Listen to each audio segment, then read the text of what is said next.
सर्वम AI, open AI आणि IIT Bombay या तिघांसोबतही आपण MOU साईन केलेले आहेत. या माध्यमातून जे काही याचे AIचे जे मॉडेल्स आहेत ते मॉडेल्स आपल्याकडे आपण तयार करणार आहोत. यूज केसेस आपण तयार करणार आहोत. वेगवेगळ्या क्षेत्रांमध्ये AIचा उपयोग करून आणि त्याला स्केलवर कसं न्यायचं हे यांच्या माध्यमातून आपण करणार आहोत. आणि आपल्याला माहिती आहे की आता सर्वमने इंडियाचं पहिलं LLM जे आहे ते तयार केलेलं आहे किंवा ते शोकेस केलेलं आहे. त्यामुळे त्याचा उपयोग आपण करणार आहोत. जसं ChatGPT आहे तसं आपलं मॉडेल राज्याचं ते देखील आपण तयार करतो आहोत.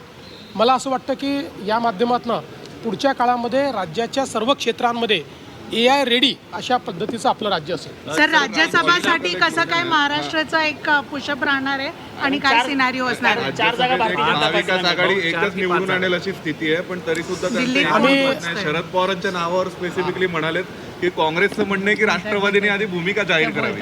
शरद पवार असं आहे की मी आज एवढंच सांगेन की आमचे भारतीय जनता पार्टी, शिवसेना आणि राष्ट्रवादी अशा महायुतीचे 7 पैकी 6 लोक निवडून येणं हे पक्का आहे.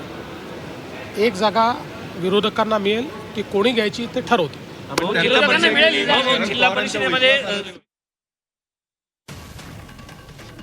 मुख्यमंत्री देवेंद्र फडणवीस यांनी हजेरी लावलेली होती आणि AI मुळे कृषी क्षेत्रामध्ये कसा फायदा होणार आहे या संदर्भात त्यांनी माहिती दिलेली आहे आणि AI क्षेत्रामध्ये महाराष्ट्रानं मोठी प्रगती केली असं देखील त्यांच्याकडून सांगण्यात आलंय.